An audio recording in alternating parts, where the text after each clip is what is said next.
The last time I did a video, we were looking at AQA GCSE English Language Paper 2.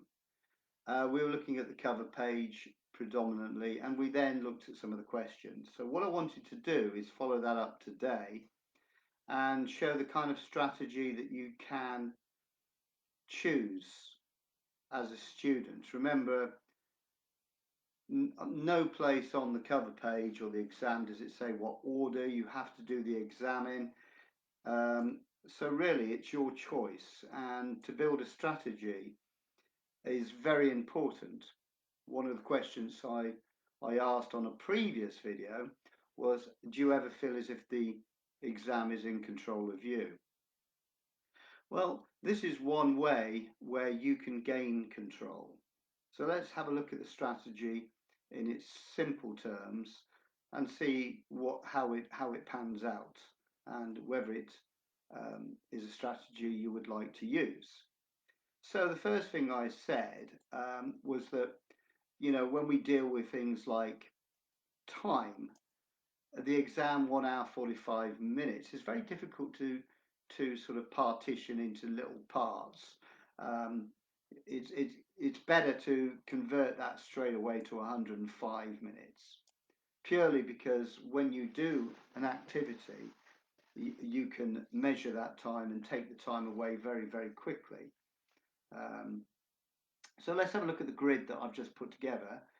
This is a Word document, so you can have a free Word document, or you can have a PDF. If you send me an email, I will just send you this, and that would be great.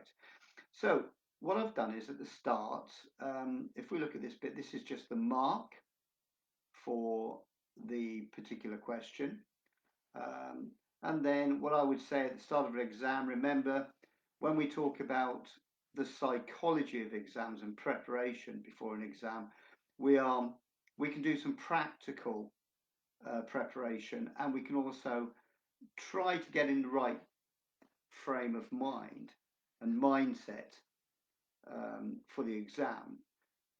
I always use the analogy of sport. It's like getting in a game zone. You're now going into competition, and whatever you've been doing in your practice, you're now going to apply it.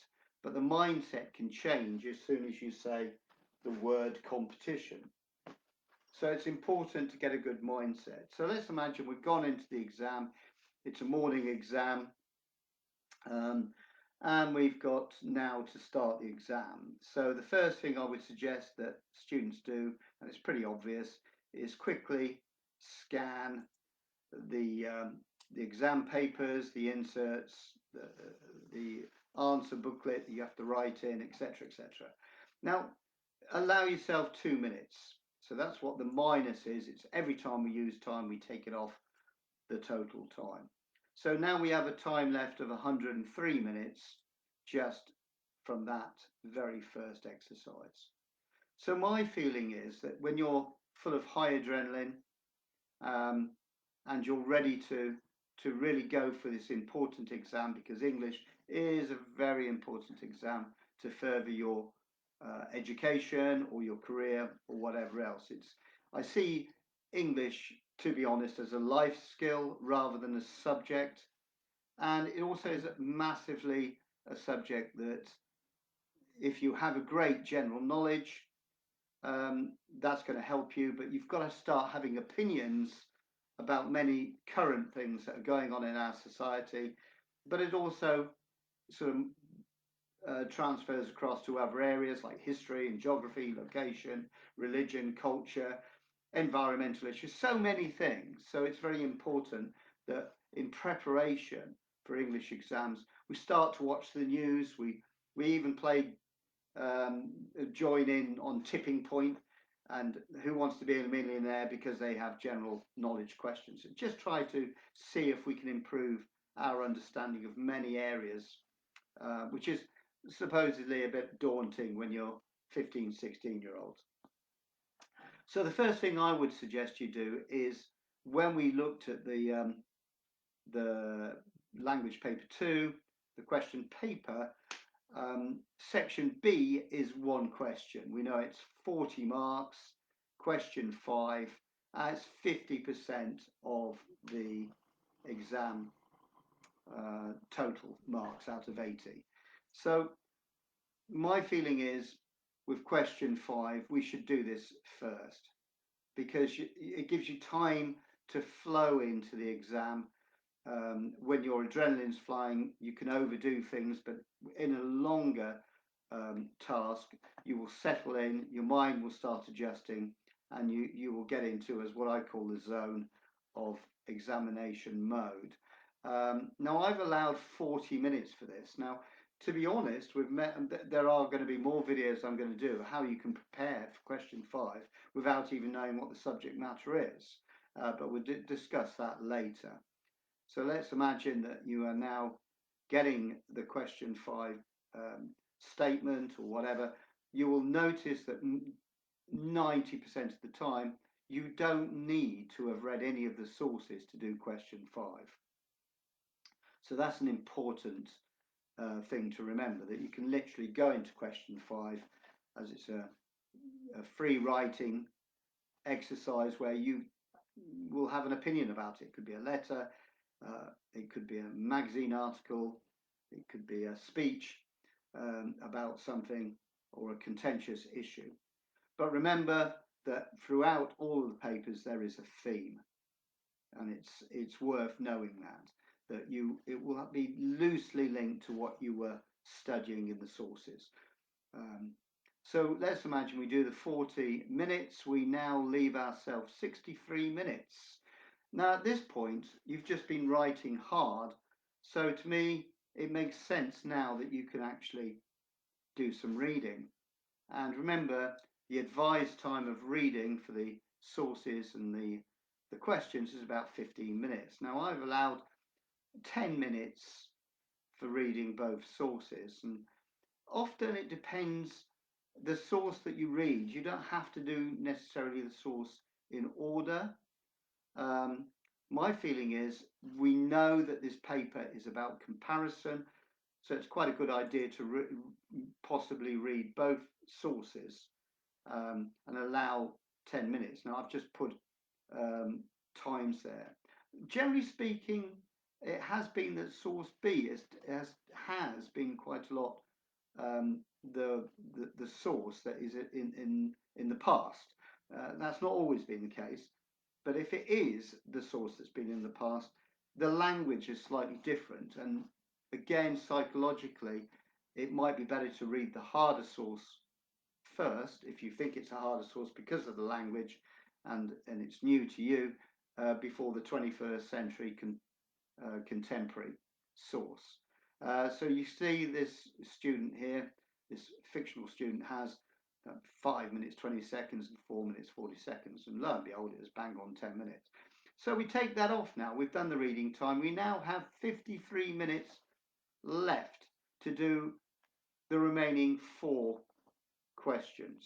Now, you've got to remember, you've read those whole sources now. So it could be that you're ready for question 4 because it's clear in your mind. It's a comparison of A and B, and it will look at perspectives of both writers and how they deal with the similar theme that's run through the papers. So this is a 16-mark question, so it's very important that we allow more time than 16 minutes. I mean, there is talk about we do a minute a mark, but when it's a more higher scoring question, then it's worth giving it more. So I've put 20 minutes there.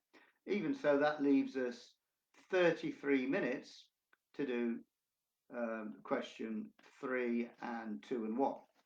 Now, as you're going back through this, you can see that question 3 is purely with the language element of the question, and it's also source B.